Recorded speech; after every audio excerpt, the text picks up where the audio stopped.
Yeah, sure.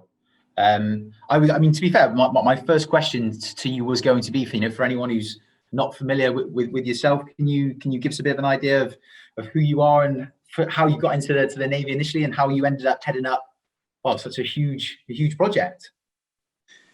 Yeah, okay. So, Commander Jim Briscoe. I'm a weapon engineer by branch in the Navy. I've been in 19 years.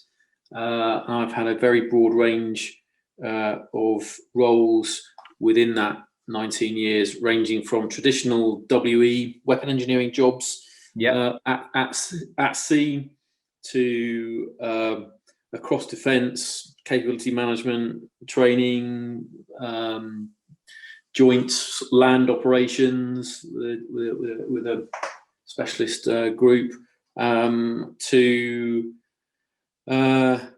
becoming setting up a portfolio office in information warfare division, which was the precursor to Navy Digital. And that really involved setting up a portfolio office, establishing better oversight and governance over the very large portfolio that is information warfare, and establishing better holding to account relationships with what was ISS and DENS.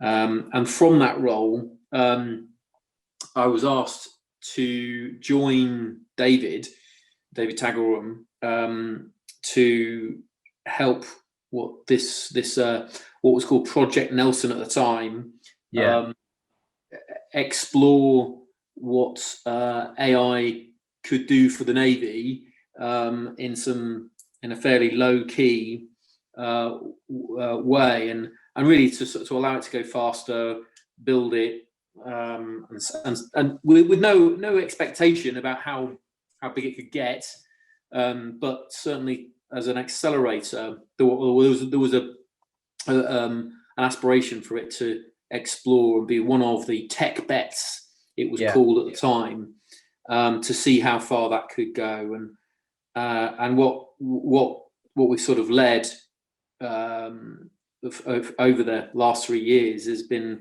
quite an extraordinary journey of building and growing that project into a proper startup organization that's operating on the edge of the Navy's hierarchy,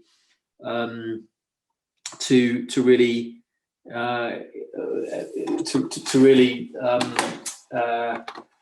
use the Navy's data a lot better than it had done. And so, in headline terms, I guess growing the organization from a team of about 6 3 years ago to one that is over 100 now, is sort of testament to the business impact that it's having, and that's great. And there's many different aspects to that, but I guess the background is that historically the Navy's just not had the infrastructure or the data interfaces in place to exploit its data in an efficient and timely manner, and that's why Nelson was created, to explore and demonstrate how you could use data better, and productionize a range of cloud and data platforms to be able to provide an environment where we could build and host applications, including AI and ML enabled applications, both in the deployed space at sea on our ships and submarines, and also ashore. So very much hybrid cloud. So that's really led to an ecosystem being built, which covers cloud and scalable compute and storage at the point of need. So I guess we're talking about edge computing here, and private clouds within individual ships and platforms. And then secondly, the data, providing authoritative, accessible, and coherent data via modern APIs. And then the third element is building those applications, having the ability, having the operating model within Nelson to build internally and reach into the different business areas of the Navy and give them a means to explore some of their problems that they're facing in a very manual and legacy process land of old Navy, and see through Nelson and a user-centered design approach how we might be able to solve that problem, or in part with better use of data, and also having not just the ability to build in-house, but also to have a commercial framework and commercial platform available for us to reach out directly into the market and bring in both traditional primes that have been in part of the defence industrial base, traditional primes for defence, or indeed some small and medium-sized enterprises that are doing some really innovative things, but have not traditionally been, or they've been put off by working with the defence because of high barriers of entry and commercial processes and etc. So really, Nelson has had a lot of impact, but as a tech bet, in sort of innovator, accelerator, we recognised sort of early this year that we needed to scale. The appetite was there. A lot of planets were so-called aligning in terms of the C-suite of the Navy, First and Second Sea Lord, really driving transformation exceptionally hard, wanting greater agility, and wanting to transform the Navy. And that really, we were in the right place to help that bigger journey, and there was a push to allow us to scale. And so we've really positioned Nelson as a brand now to just be the digital accelerator.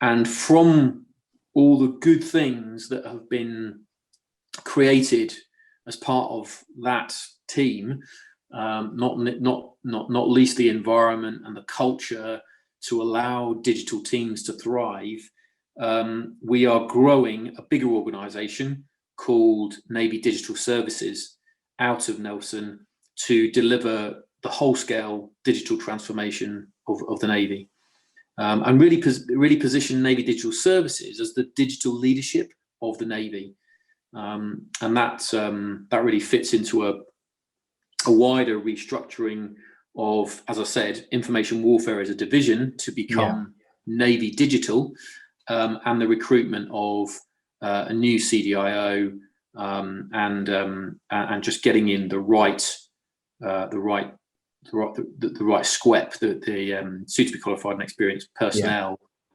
directly in to help drive this.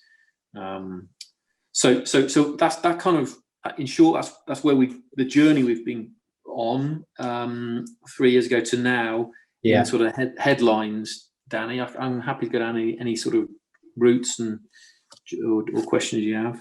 Yeah, I mean, there was a few things that I found particularly interesting, and I know people listening will find interesting as well. I mean, obviously, you don't come from a digital background. Obviously, you're a military man yourself. I read a lot about the product workshops, which I think Digital set up to train you as a product owner. How did you find that, and how was that coming from a non-cool digital background?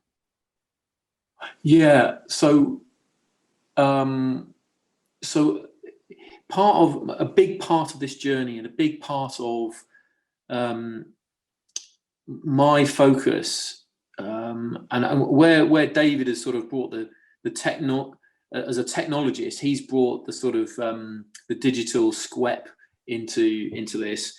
whereas I've brought a deep understanding of the Navy, its culture, and having done an MSc in digital transformation and based my dissertation on setting up a change program like what really Nelson is and was. I've focused a lot on the cultural aspect of this, the people and the process element of IT as opposed to the technology, and I think that has been equally as challenging as changing the IT estate of the Navy and Defence, or if not more so.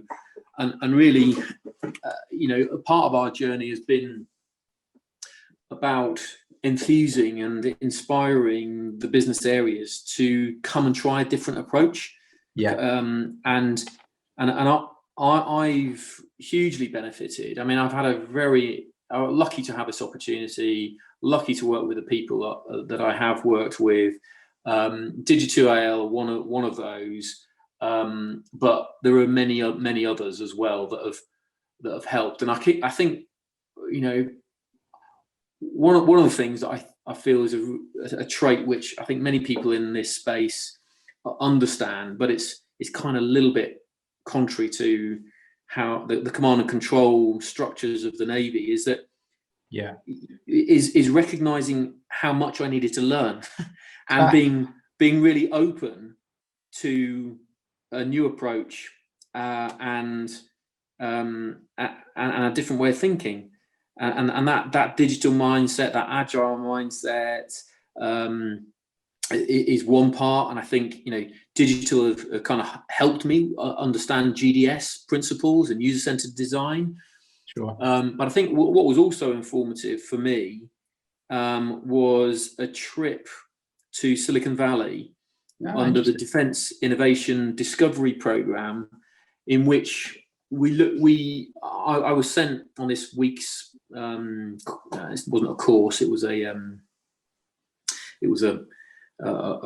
week of scheduled visits to venture capitalists, SoftBank, incubators, the universities of Berkeley and Stanford, and we talked to a huge range of people, from CEOs of Sequoia and White Lightning to head of the incubator and some of the startups that are in flight within those. We went to the universities and spoke to tutors and pupils. Some of those pupils are first, second years, are already into their second IPO of business sales. And really my mandate was to report back on why that ecosystem is so successful. And that was part of my dissertation. And I just think there was a real enlightening moment for me in that the route that Nelson was on was as much about having a similar sort of startup mentality, helping to influence an ecosystem in the Navy where we can get things done that was relatively unencumbered by some of the legacy processes and structures and delegations, and having that startup mentality, and I think that was pretty important, and also the approach of getting really good people around us to help us on this journey. So I think that the open-mindedness, willing to learn, enjoying the learning journey, recognizing that people are, we're bringing experts, and to a large degree, they're specialists in individual areas, and therefore constructing a team to be a high-performing team, employing all the leadership that is really focused on enabling the teams to succeed and allow them to go faster and and build to a high quality is kind of a different leadership approach to the other roles that I've been in defence, where there's more C2 element to it. And Sure. I think that has been, I've really enjoyed that. But I've had that empowerment also given to me. So I'm grateful for my seniors, particularly in the early days, giving us that empowerment, that trust, and allowing us to really to get on and deliver. And that's quite exciting. So lots of stuff there. Hope that made sense.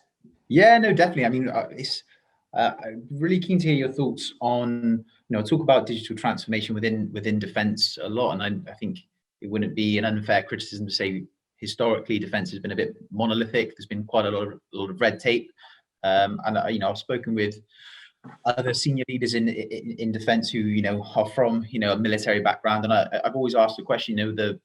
Our military is famous for that kind of decentralized command model where teams are allowed to operate independently under one banner. It seems very much that you're doing that now with Project Nelson, but where do you think the disconnect has been previously, and why I guess we haven't acted the same in peacetime as we sometimes do on the battlefield, do you think? Well, this is a big part of my study, really, and so it's simply when you put a pound sign on a piece of paper and tell somebody they're accountable, it is simply that, because we are not really trained very well in financial management or the need to take risks outside of the battlefield. And because we are still a public body, we are spending taxpayers' money, and we are what is emphasised by the financial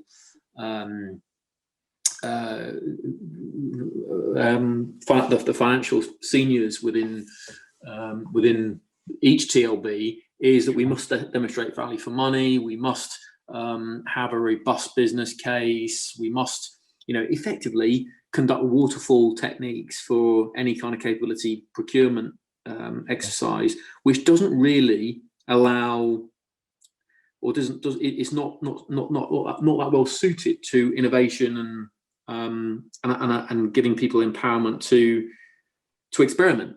And I think that's really the key, that in the battle space we are trained exceptionally well to work to a higher intent and get on with it within boundaries. In the business space, you're not given that same direction and guidance from your seniors, and there is a very it's not any individual's fault. This is if you look at many of the reports, the higher level senior reports that have been conducted into some of the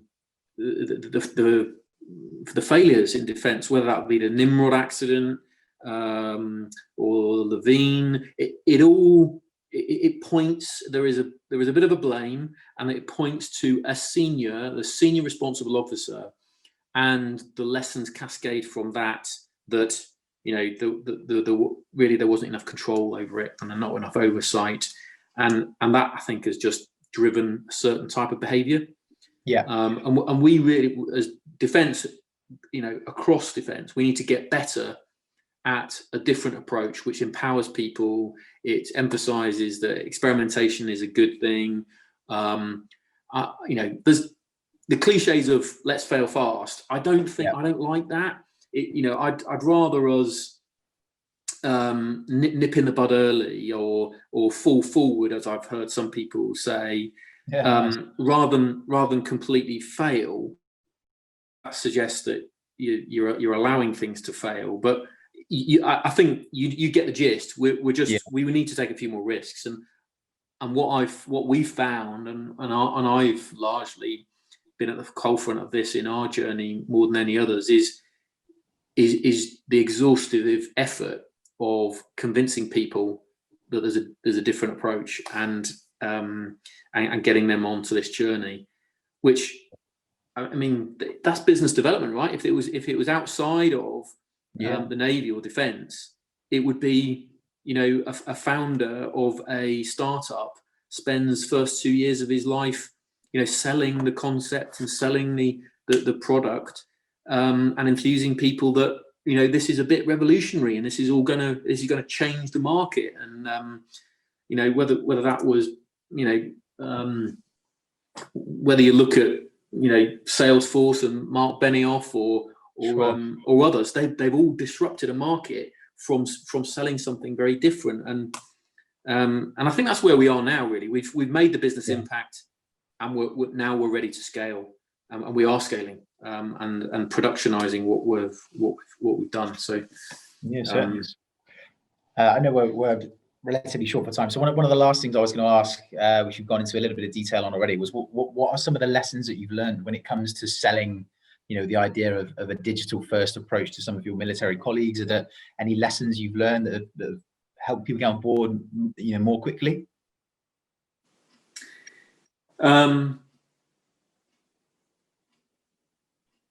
So we adopted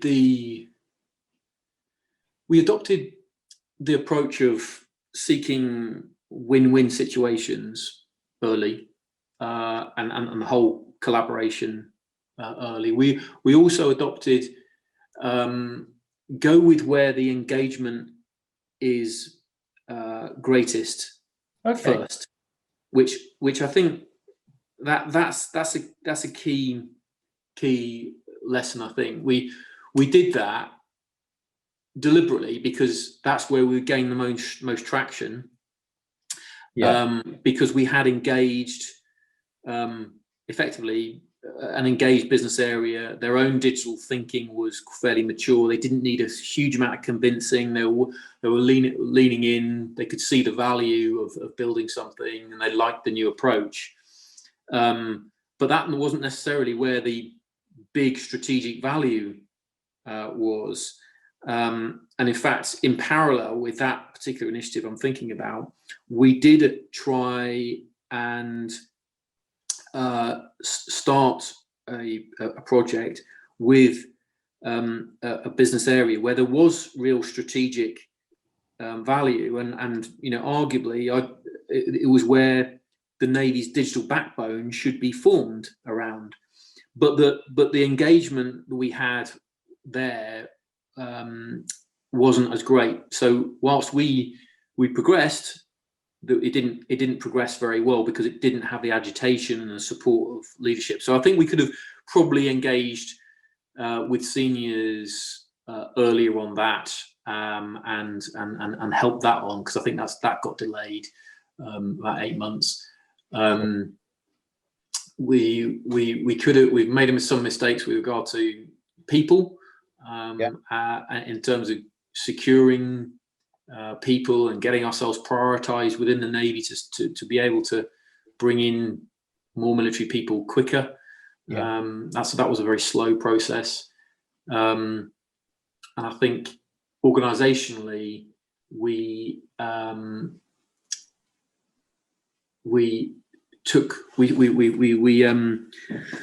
in terms of the operating model going forward, for the new organization, Navy Digital Services, we're basing it on a team of teams structure. So I had a great experience in theatre back in 2008, 2009 under General McChrystal, and then was really pleased when he implemented team of teams in the JSOC, and then he of course wrote his book. And we at the same time we actually did some research about what the best operating model for us would be, and we sort of came up with the organized service operating model, which would retain a lot of our agility, and so I think we could have started that work earlier and driven it through quicker. Is a lesson to mature as an organization. Yeah, sure. Well, I guess the final question would be, Project Nelson is now born out the Navy Digital Services. Where do you think Navy Digital Services will be in the next 2, 3, 5 years? How much will it? How much more will it evolve? How much more will it scale? Do you think? Well, I do think it's now about we're putting in place the plans and the structures and the operating model and the commercial framework to allow us to take on the whole-scale digitization of the Navy. Sure. And so there's a strategic outline case for more digital service partners. So this is where we're going to bring in industry partners to work closely with us in specific areas to help us with that. At the same time, we're going to rebalance our own organizational structure to be less reliant on contractors. So bringing in civil servants to get the right balance. That doesn't mean to say that it will be completely dominated by civil servants, because clearly we need to be less dependent on contractors, yes, but we also need to develop civil servants with both a career framework, and what we're doing here is aligning it to the DDAT framework of defence of government, and provide them a career structure to grow and to train and then develop their skills through their careers, but bringing in the top tech talent that we can possibly get into the team. And I think we've had some success in attracting top tech talent with both the environment and the culture we've created, which some people are saying it's very low churn rates for contractors, suggesting that they're very happy with the environment and the culture. But I also think it's making sure that they are everybody, and this includes the civil servants we bring in, understand the value and the importance of the work that they're doing. They're building a digital navy, but they're at the forefront of digital transformation for Western navies, and that is a hugely exciting thing when strategically important national interest projects like this, people genuinely want to get involved, as opposed to the perhaps dull data sets and dull problems involved in fintech, or allowing a parcel to be delivered 8 seconds faster, perhaps in other roles. We can give them really exciting jobs here, and I think it's down to the leadership to ensure that continues at scale, because I'm really quite passionate that it's a blend of people, civil service and commercial, that will be the winning recipe here. And we I think we've got the right basis for that, and the right commercial platform to deliver it. So yeah. No, 100%. I mean, no one can argue with your results so far. The scaling, the adoption is amazing. So I guess congratulations on one hell of a good job so far. I'm conscious you have got to shoot off now. So yeah, thank you so much for your time. It was so interesting to get your thoughts on things and how everything's worked. So yeah, thank you so much, and I will not take up any more of your day. Danny, that's no problem. I enjoyed talking to you, and I apologise for missing that first slot. It was just a nature of my diary, I'm afraid. But no problem. Thank you so much. Okay, take care. Bye.